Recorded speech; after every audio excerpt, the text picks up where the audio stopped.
al aire. Hola, hola, buenas tardes. Pasadito a las 12 damos la bienvenida a todos ustedes y al segundo programa de Plaza Constitución para hablar de un tema central en estos días que se ha tomado ciertas noticias junto con, obviamente, la pandemia y lo complicado que está, que tiene que ver con el plebiscito y el itinerario constitucional. Entonces queremos reflexionar junto a Estado Diario en este momento, unos 40 o una hora, sobre con lo que se viene, eh, la alternativa al plebiscito, cuándo, si es necesario suspenderlo o no, y cómo se viene la fórmula de la Convención Constitucional en los próximos meses. Y para eso tenemos dos invitados de lujo. Una, la decana de la Universidad Alberto Hurtado, Miriam Enríquez, bienvenida. Muchísimas gracias, Tomás, por la invitación. Y otro invitado que nos conocemos hace mucho tiempo, hemos estado en distintos momentos conversando, en negociaciones, con Gastón Gómez. Un gran abrazo, bienvenido. ¿Qué tal, Tomás, Miriam? A todos. Hola, ¿qué tal? Así que un agrado, bienvenidos todos y todas de nuevo. Empecemos, vamos a terreno directo. En estos días ha aparecido en la prensa la posibilidad, algunos la han planteado, de suspender el plebiscito, a trasladarlo, otros han dicho, ¿por qué no vamos directamente a la elección de convencionales? Y algunos más osados han dicho, no, saltémonos el plebiscito y la convención y traslademos la discusión constitucional al próximo Congreso, que como ha tenido nuevas reglas de elección y el próximo Congreso va a ser todos electos bajo el nuevo sistema electoral proporcional, discutamos la nueva constitución allá. Entonces, para abrir la conversación, les quiero preguntar qué piensan ustedes de esta coyuntura. Plebiscito, cuándo, cómo, cuáles son las condiciones a lo mejor para suspenderlo o no hay que suspenderlo. Quería hacer su opinión. Si partimos, Miriam, contigo y después Gastón, ¿si les parece? Encantada. Encantada. Dale, Miriam. En primer lugar, quiero agradecer la invitación, Tomás, a compartir, a conversar, eventualmente a discutir y a dejarnos persuadir. Siempre para mí es un agrado conversar con Gastón, así que no me cabe duda que esta también va a ser una oportunidad muy interesante. Y además bajo la moderación de un profesor y amigo como es Tomás. Yo creo que estamos justamente en un momento clave a propósito del proceso constituyente, justamente porque la crisis sanitaria que consiste o que involucra la pandemia, que al mismo tiempo trae de la mano, lamentablemente, también una crisis económica severa, y la incertidumbre de lo que podría ocurrir en los próximos meses nos coloca nuevamente en una tensión permanente y especialmente ahora en el contexto del proceso constituyente. Yo creo que hacías un resumen, Tomás, que claramente nos pone las distintas alternativas que se están conversando. Algunos hablan de una prórroga del plebiscito, otros hablan sencillamente de una suspensión indefinida del proceso, que creo que es una de las alternativas más complejas. Otros, como decías recién, lo que están planteando es la posibilidad de pasar directamente, saltándonos el plebiscito, a la elección de los convencionales, que yo no sé, creo que esa es una duda que se plantea, si serían convencionales de una convención constituyente o de una convención mixta constitucional. Esa es una cuestión que creo que la afirmación no la lleva, digamos, expresa. Y en otros casos es dejar justamente al Congreso próximo, que sería un Congreso nuevo, del 2021, el que pueda definir entonces los contenidos de una nueva Constitución. Desde mi perspectiva, lo que ha ocurrido con la pandemia es que justamente se han evidenciado una serie de asuntos que, si bien eran temas que estaban posiblemente en el debate de una nueva Constitución, hoy son evidentes temas que van a ser necesariamente discutidos como contenido de la nueva Constitución. Solo a modo de ejemplo, el modelo de Estado, el rol del Estado, subsidiario, eventualmente para matizarlo, cambiarlo por uno distinto, y las desigualdades estructurales que suponen, por ejemplo, el acceso a ciertos derechos como a la salud o a la seguridad social. Y por eso mismo, más que nunca, es necesario pensar en una nueva Constitución. Y por lo tanto, el proceso constituyente no se puede detener, el proceso no se puede paralizar. Sin embargo, hay que ser conscientes que la razón que se tuvo en el mes de marzo para cambiar el itinerario de este proceso fue el inconveniente, en ese momento inconveniente, de la crisis sanitaria y la necesidad de resguardar la salud de la ciudadanía y al mismo tiempo tener un proceso electoral participativo. Y creo que ese tiene que ser el objetivo. tiene que seguir siendo el norte, la orientación por la que tenemos que pensar si es que el plebiscito se mantiene, por ejemplo, en el mes de octubre de este año. Si las condiciones de salud sanitaria no están dadas, eventualmente uno podría pensar en una prórroga, pero otras circunstancias yo creo que no son justificativos suficientes, ni oportuno, ni conveniente para suspender o nuevamente prorrogar este proceso. Súper. Gastón, vamos contigo. Bueno, primero que nada, saludarlos a todos, digamos, ¿no? Y agradecer la invitación. Bueno, Miriam ha puesto de manera muy clara el tema y tú también en la interrogante, digamos, estamos en un aprieto, digamos, ¿no? Se impulsó un procedimiento, un proceso constituyente muy significativo y valioso, detrás del cual estaban prácticamente todas las fuerzas políticas de nuestro país. Un proceso que está vigente, digamos, ¿no? Tiene todas sus etapas relativamente claras. Y yo sospecho que hay mucha gente muy esperanzada de que esta sea la vía correcta o la vía que estimule una constitución que realmente pueda subsanar las dificultades que históricamente ha tenido la de 1980. Pero ciertamente yo creo que aquí estamos frente a una cuestión objetiva, digamos, ¿no? Todas las propuestas que uno oye, o muchas de las propuestas que uno oye, en realidad son relativamente interesadas, digamos, ¿no? Cuando uno dice, mire, en realidad, Bueno, suspendamos para todo un siempre el poco. plebiscito, digamos. Sí. Entonces uno no deja de pensar, naturalmente, aquí hay algún interesado que quiere sacar alguna tajadita, digamos, ¿no? O sencillamente algunos dicen, digamos, démosle al Congreso la característica de constituyente. Naturalmente, eso supondría una enorme discusión sobre muchas cosas que estaban presentes cuando se redactaron las propuestas en el año pasado por todos los partidos políticos. De manera que yo tengo la impresión de que antes de atacar directamente el plebiscito y hay que discutir sobre el proceso constituyente en su globalidad, sobre las fechas.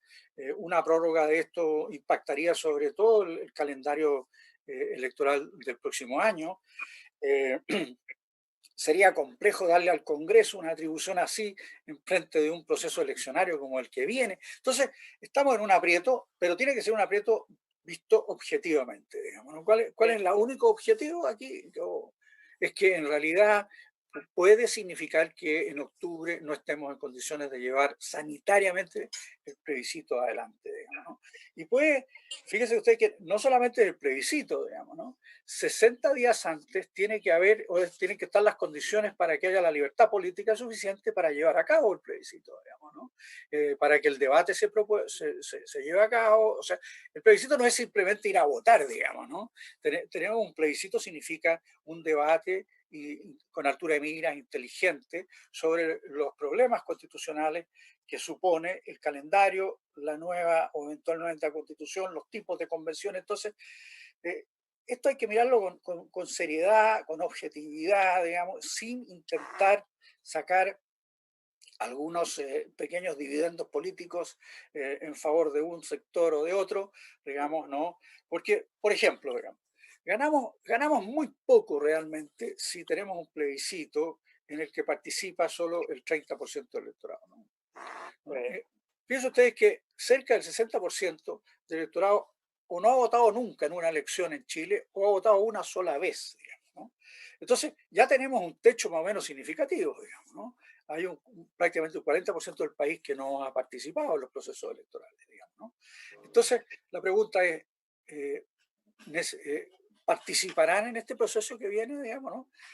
Tenemos que crear las condiciones para que entonces ese proceso tenga la suficiente extensión, legitimidad y fuerza, digamos. Y eso puede estar seriamente en entredicho en octubre.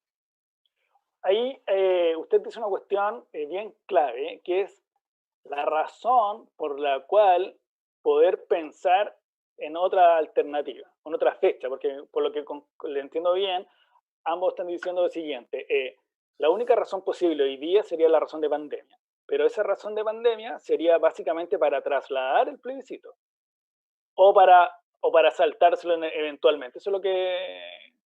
Quedémonos ahí un segundo, que es la pandemia, la justificación única posible hoy día para que el plebiscito de octubre no se lleve a cabo. Vale, está bien. La pregunta es, ¿qué hacemos si la pandemia dura hasta un mes? El plebiscito anterior se suspendió un mes antes, 4 semanas, a fines del veintitanto de marzo. Entonces la pregunta es, ya, si la pandemia estuviese complicada aún en septiembre, ¿qué hacer? ¿Cómo lo ven ustedes? Perdona. Te decía, Tomás, que estábamos en un atolladero, digamos, y es que Sí, simplemente, si el plebiscito no puede, por razones, insisto, objetivas, ¿no? sí, sí, Llevarse a cabo en octubre, ojo, y la libertad política suficiente previa para que haya debate constitucional serio, digamos, ¿no? de Estos son acuerdo. al menos 60 días antes, digamos, necesitamos seriedad y que haya un debate con altura. Bueno, vamos a suponer que por distintas razones eso no se acontece. Si postergáramos esto para el próximo año, fíjate que el calendario electoral que tenemos el próximo año es brutal, digamos, ¿no?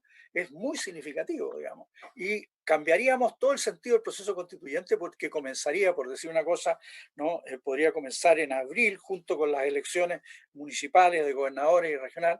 Sí.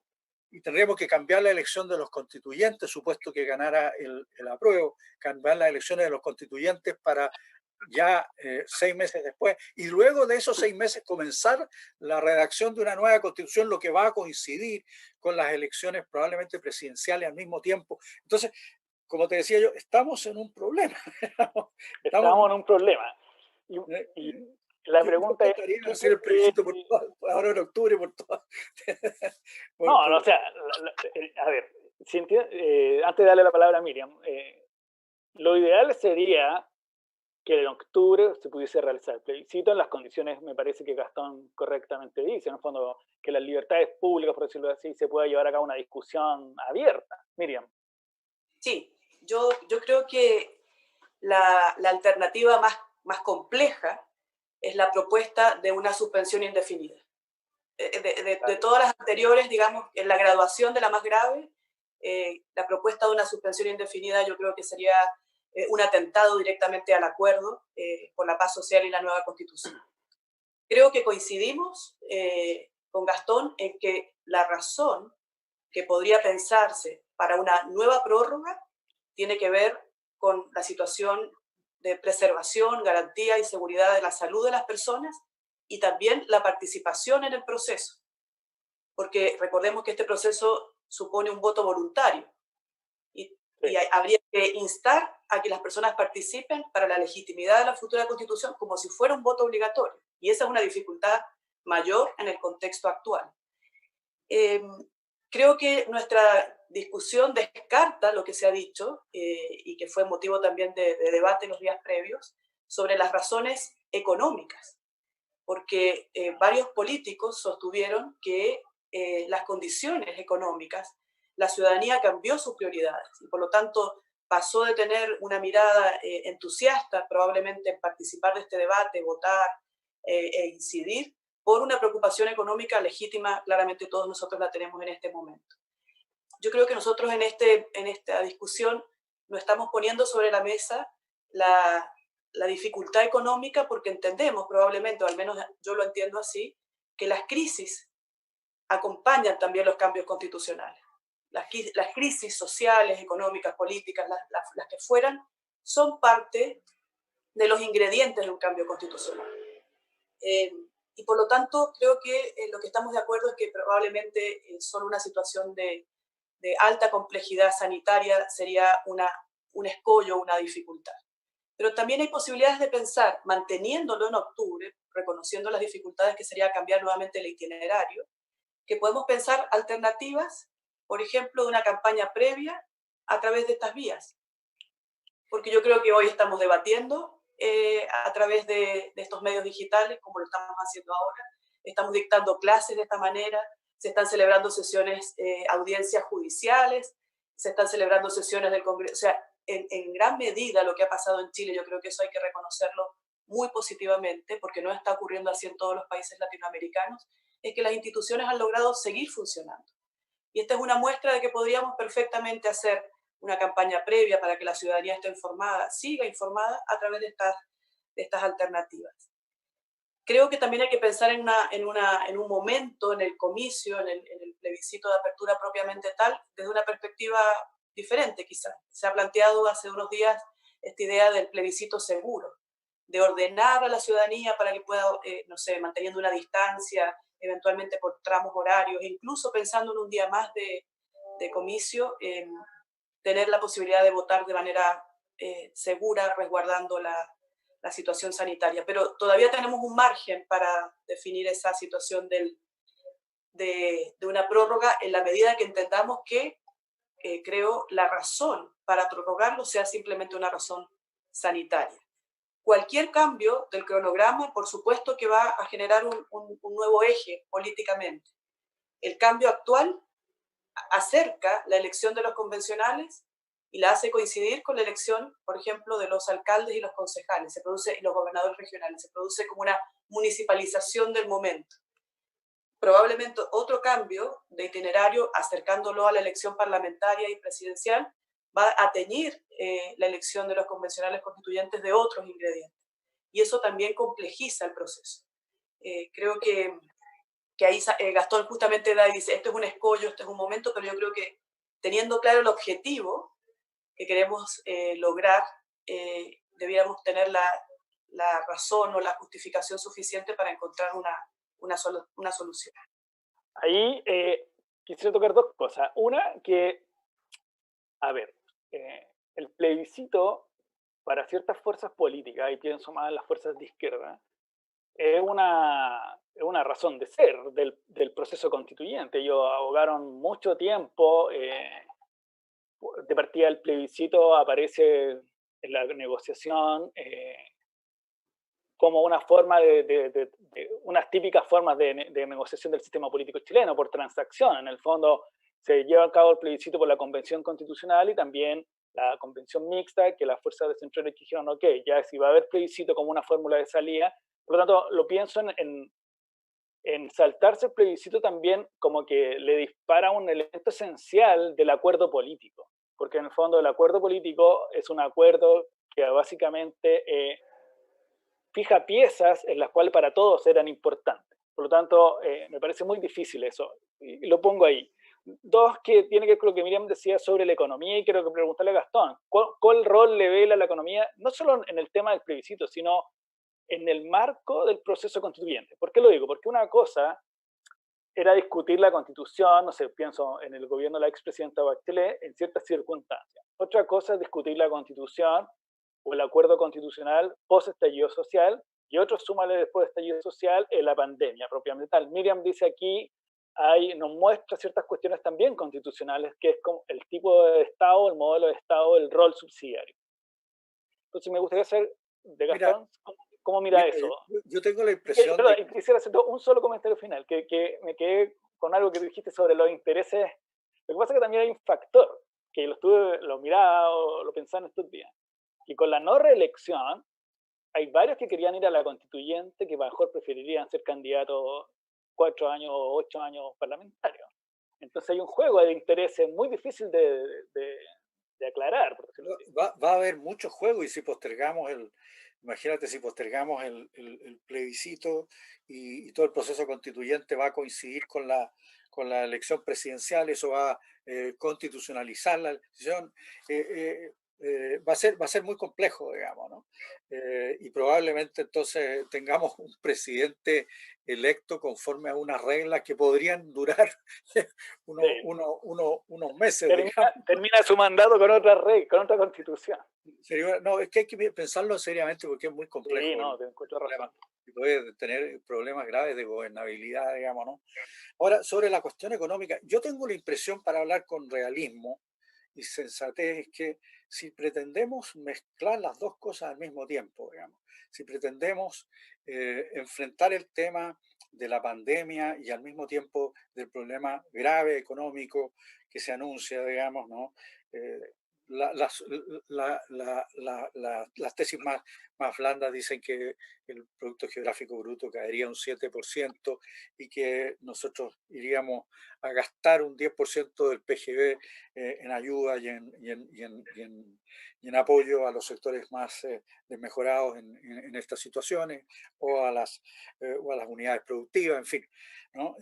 Si pretendemos al mismo tiempo que discutir cómo van a ser los cambios económicos de nuestro país a partir de octubre y discutir a fondo un modelo de acuerdo sobre eso y al mismo tiempo discutir el proceso constituyente, yo creo que no va a haber acuerdo en ninguno de los dos, digamos, y eso va a fracasar estrepitosamente, digamos, ¿no?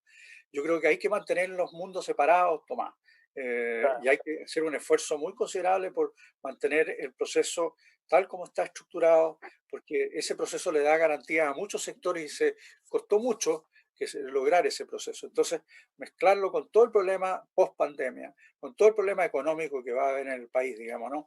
Y yo tengo la impresión que eso significa sencillamente que no vamos a tener de acuerdo ni en lo primero ni en lo segundo, digamos, ¿no?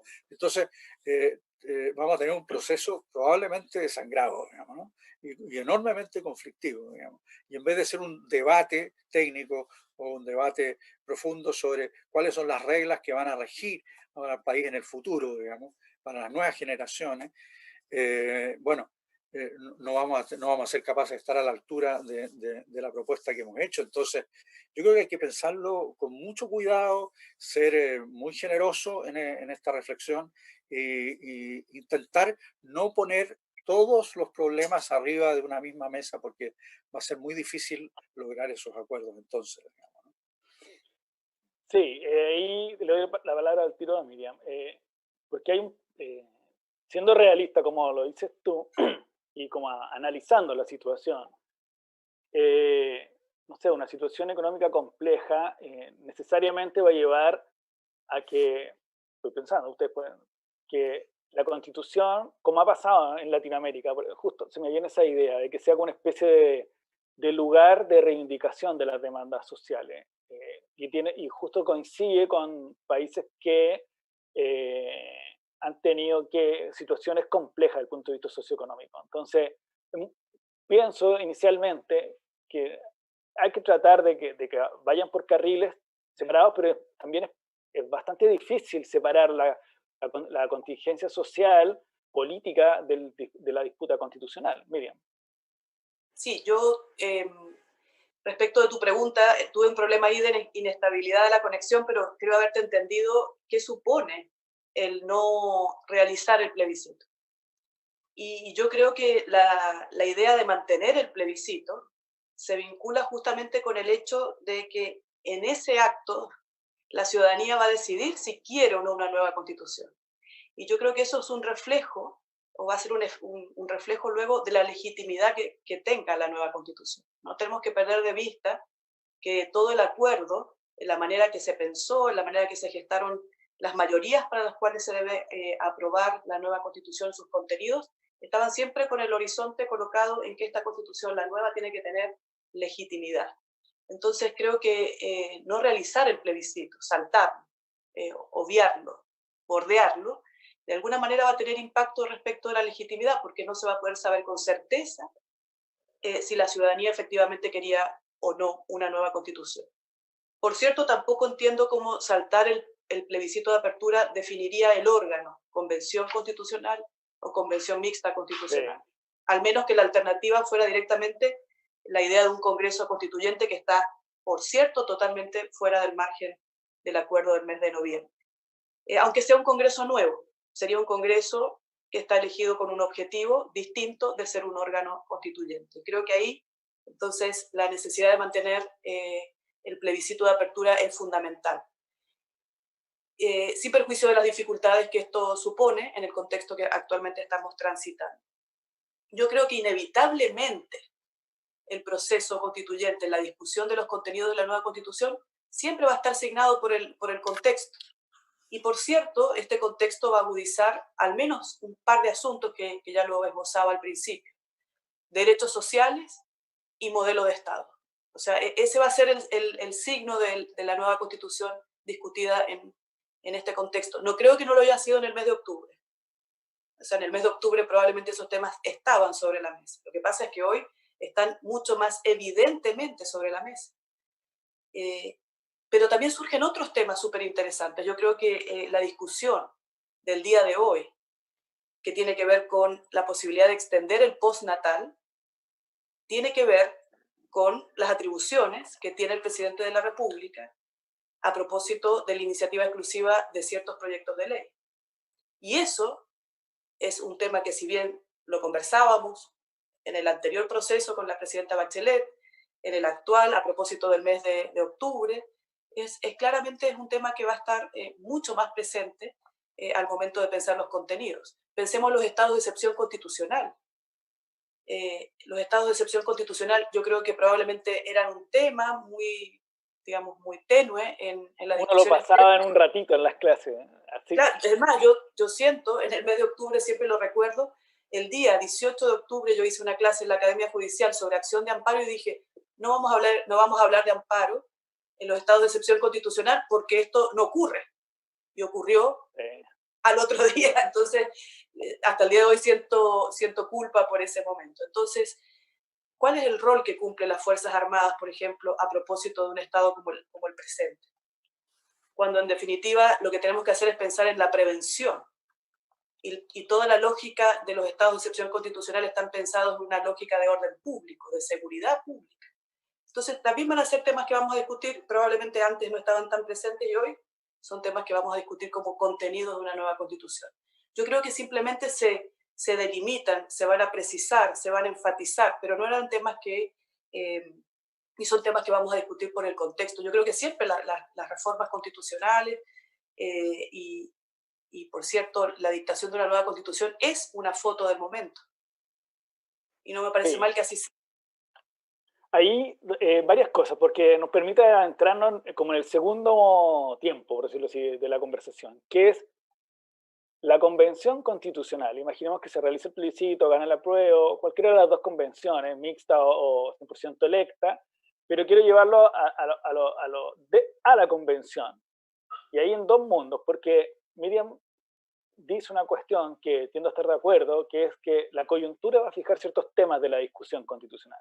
Y curiosamente, el estallido social y COVID, la pandemia, nos han mostrado que el régimen político, como derechos fundamentales, en ese caso, derechos sociales, modelo de Estado, se han puesto sobre la palestra como temas relevantes desde el punto de vista constitucional. El régimen político siempre lo conversamos casi como a nivel más técnico de cuál sería mejor, si un semipresidencialismo, no, porque no está, pero de un tiempo a esta parte siento que se ha estresado el régimen y ha tenido que mostrar ciertos lados no tan amables, por decirlo de alguna manera. Entonces mi pregunta es la siguiente a los dos. ¿Cómo visualizan qué temas van a ser en la convención, los claves? Y Miriam ya esbozaba algunos de ellos, pero también cómo puede operar una convención con esos temas, con las reglas que tiene, que básicamente es 2/3 y hoja en blanco. Y ahí sumo al tercer elemento, que es el sistema electoral, que es el de los diputados, con paridad. Por lo tanto, les partamos por ahí. ¿Cómo ustedes creen que se va a componer la convención bajo esas reglas? ¿Cómo debería operar? ¿Y cómo esas reglas de operación van a influir en los temas relevantes de la discusión constitucional?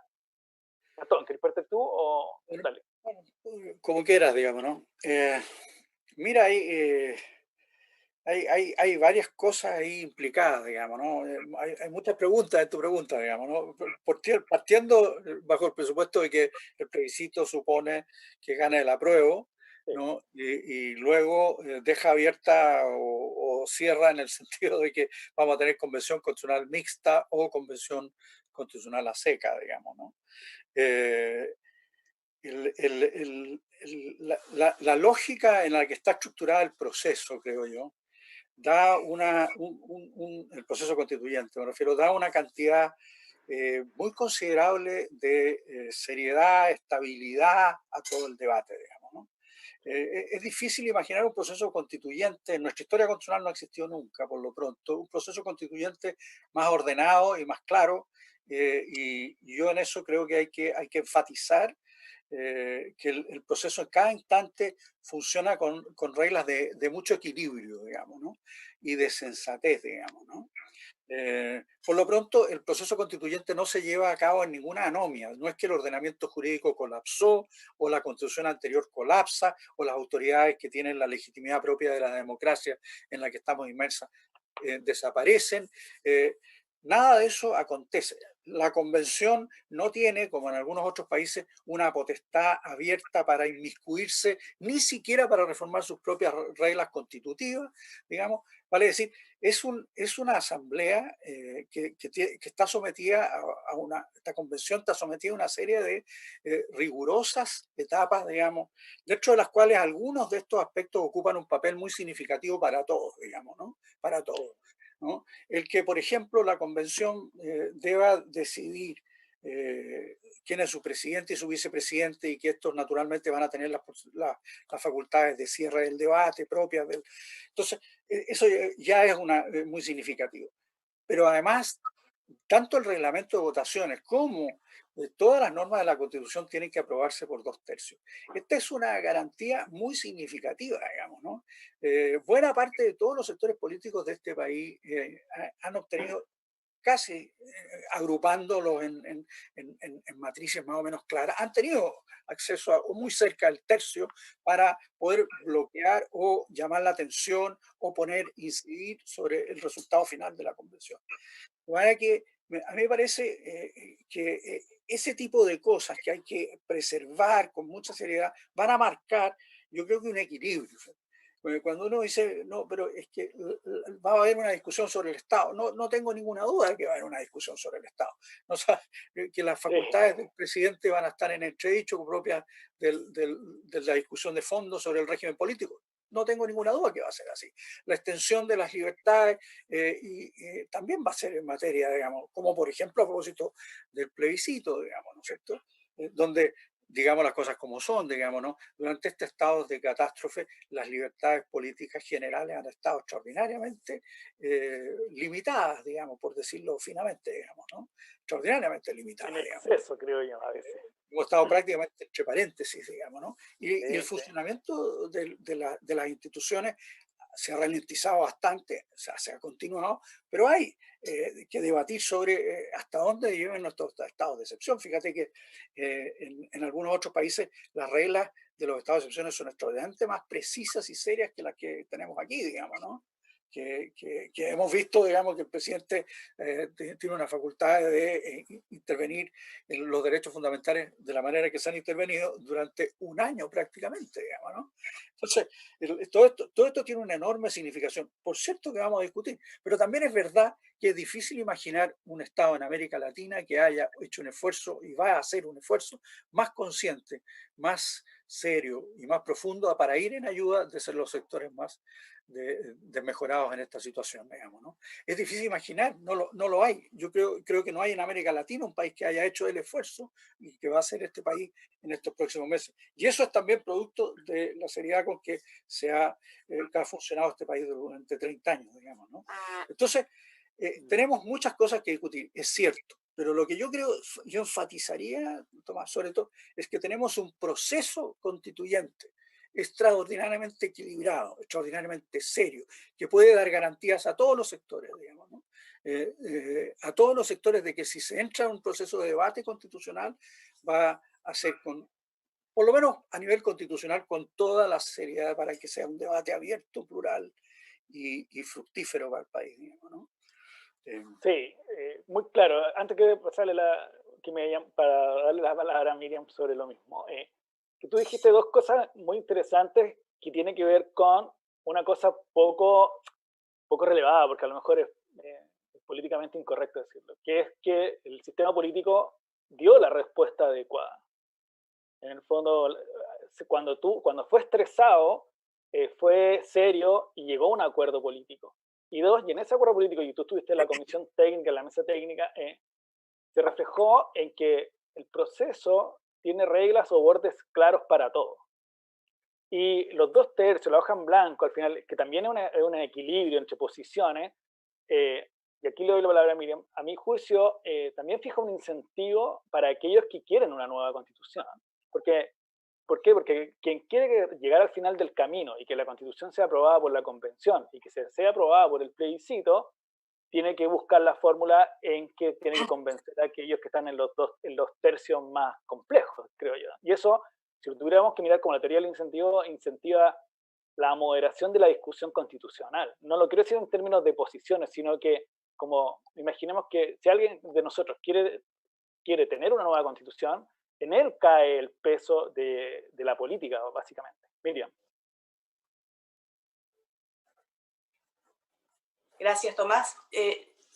Cada vez que me toca escucharte la presentación de la pregunta, el teléfono tiene inestabilidad para no dije nada relevante, no te preocupes. Entiendo que tiene cosas muy importantes, pero voy a tener que interpretar las más importantes. Yo me centraría en un argumento respecto del órgano que podría ser aquel definido para eventualmente generar una nueva constitución, que es la Convención Mixta Constitucional. Porque también se ha planteado esta idea de que podría ser el próximo Congreso Nacional, el constituyente, y ya despejé mi posición de que eso no respetaría por lo menos el acuerdo. En general se dice que la Convención Mixta Constitucional generaría más certezas. ¿Por qué generaría más certeza para quienes señalan que sería como el órgano llamado a dictar una nueva constitución? Primero porque los parlamentarios se conocen entre ellos y sería más fluido llegar a acuerdos. Ese es un primer argumento. Porque representan los partidos políticos y estarían más dispuestos la mitad de la convención al momento de representar los partidos políticos a mantener una suerte de status quo de los contenidos constitucionales y de los acuerdos políticos previos. Y porque, por ejemplo, respetarían la tradición constitucional chilena. Esos argumentos, dicen, estarían disponibles para generar más certeza, porque acordémonos que antes de la pandemia el problema era la certeza de los resultados de esa nueva constitución. Pero yo creo que hay, a propósito de los hechos posteriores al acuerdo del 15 de noviembre, la Convención Constitucional Mixta genera más incertezas que certezas. Por lo pronto, la paridad de género no aplicaría para la Convención Mixta Constitucional, que yo creo que fue de la parte que te alcancé a escuchar de la pregunta, ¿cómo funcionaría?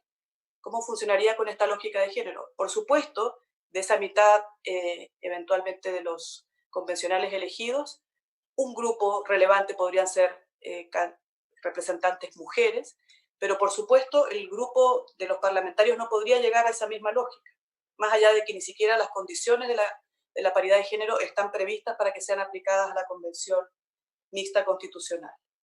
¿Cómo funcionaría un Congreso que se va a requerir especialmente fuerte en estas condiciones, sobre todo las actuales, que esté disminuido a la mitad?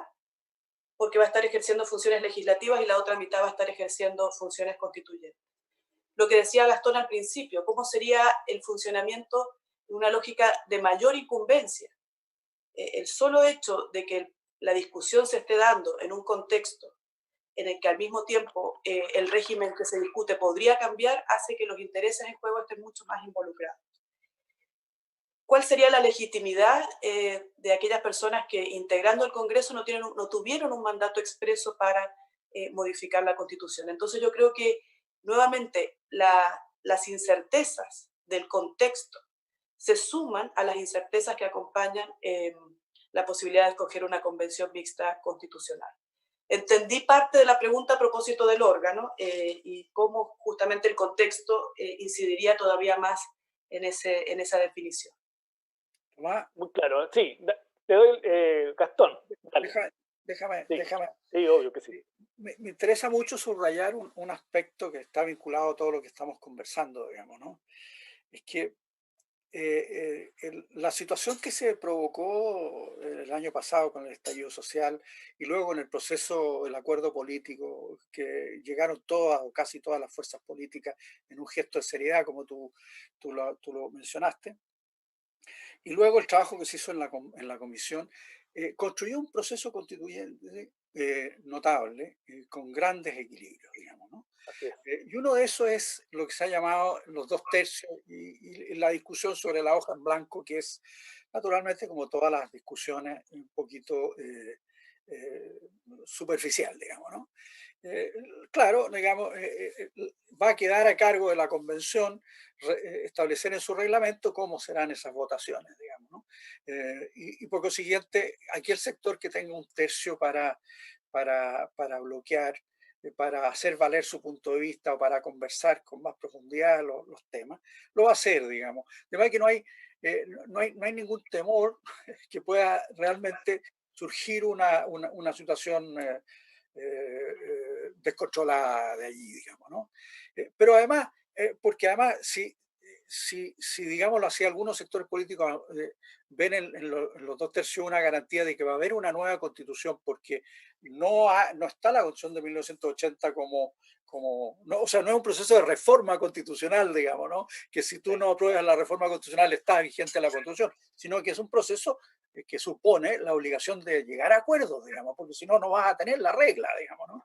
Sí, claro, si tú no tienes acuerdos sobre el total de la Constitución, es muy difícil que alguien te vaya a aceptar un acuerdo sobre los derechos económicos sociales o a la inversa sobre el régimen. O sea, y aquí es donde viene el problema. Entonces, si no hay acuerdo, ¿no? No se obtiene un acuerdo por los dos tercios, no se redacta la Constitución dentro del periodo que está previsto y que tiene que redactarse, o no se aprueba en el plebiscito, rige la Constitución de 1980. Entonces, esa es una carga muy fuerte Sí. para algunos sectores, así como lo es para otros, el tener que sencillamente partir a debatir como si no hubiera constitución, digamos. Entonces, la garantía de los dos tercios es una garantía muy fina, muy inteligente para garantizar a todos los sectores una voz en la mesa de conversación y en la negociación, y en la manera de tener un debate con altura de miras, ¿no? No va a funcionar el que quiera simplemente sacar una tajadita en este tema, porque si no va a regir la Constitución de 1980, ¿no? Y eso lo sabemos todos desde el comienzo. Entonces, sabemos que ese es el desafío, digamos, ¿no? Y además, imagínate lo que significa para un sistema constitucional tener un plebiscito que aprueba la redacción de una nueva constitución, ya sea en una convención mixta con una convención constitucional a seca, y luego que no somos capaces de hacerla, ¿no? Y luego que no se aprueba el plebiscito. Imagínate el estado constitucional Bochorno. del país, digamos, ¿no? Ahí Entonces, quiero agarrarme de algo que decís tú, porque, tomemos perdón, ese proceso que es serio, digamos, ¿no? Está bien hecho. es que encuentro ahí un punto, a ver, ahí en lo que tú dices hay una mixtura de dos aproximaciones que me parece que es correcta. Y le doy la palabra a Miriam si quiere, que es una cosa lo que a mí me gustaría que fuera la Constitución. Otra cosa es la realidad, cómo opera la realidad política, cómo operan las convenciones constitucionales. Todas las constituciones son una negociación política. El que no lo quiera reconocer es que no le interesa la realidad, quiere tener un discurso. Y en esa negociación política hay reglas del juego, como Gastón plantea los dos tercios, y por lo tanto los que están sentados en la mesa, los que sean convencionales, tienen que saber lograr ese punto de la negociación en que posiblemente esa constitución final, para que salga de la convención y se apruebe en el plebiscito, no necesariamente va a ser la que algunos quieren que sea la única forma de constitución. Y creo que hay que introducirle un matiz de realidad de cómo funciona a la discusión constitucional. Porque yo he escuchado que dicen, la constitución nueva solo es nueva si es totalmente diferente a la actual. Ya, suena bien, está bien, pero eso ¿dónde puede ocurrir así? Es decir, por distintas razones. De partida, todos los procesos de cambio constitucional son bastante tributarios de su historia constitucional. Entonces, que sea, Miriam, ¿cómo tú ves esa aproximación a cómo lograr ese acuerdo en que Gastón le da mucha importancia a los dos tercios como regla, en el fondo, de negociación moderada, por decirlo de alguna manera? Estoy parafraseando a Gastón, no es necesariamente lo que él dijo expresamente. Yo creo que, o sea, yo miro la regla de los dos tercios y encuentro que es una mayoría difícil de alcanzar, pero necesaria en favor de la legitimidad de la nueva constitución. O sea, para mí la justificación fundamental de los dos tercios tiene que ver con legitimidad. Entiendo que llegar a esos dos tercios no va a ser para nada una tarea sencilla.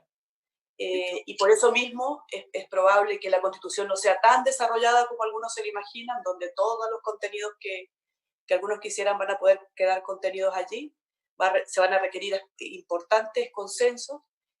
Gastón lo destaca por sobre todo los elementos, ¿no? Como el desafío de llegar a esos acuerdos. Pero yo creo que cada una de las etapas, por supuesto, y las dificultades que se nos están planteando adicionales, son un desafío. El primer desafío, el arranque, lo vamos a tener en el plebiscito de apertura. Y yo dije algo que es doblemente complejo. Tendríamos que llegar a votar ese plebiscito como si fuera obligatorio, como si fuera de voto obligatorio, porque el plebiscito de salida requiere del voto obligatorio. Y sería realmente el peor de los escenarios, y me traslado entonces al final del itinerario, la llamada de hoy, digamos, a este encuentro para conversar, es el itinerario.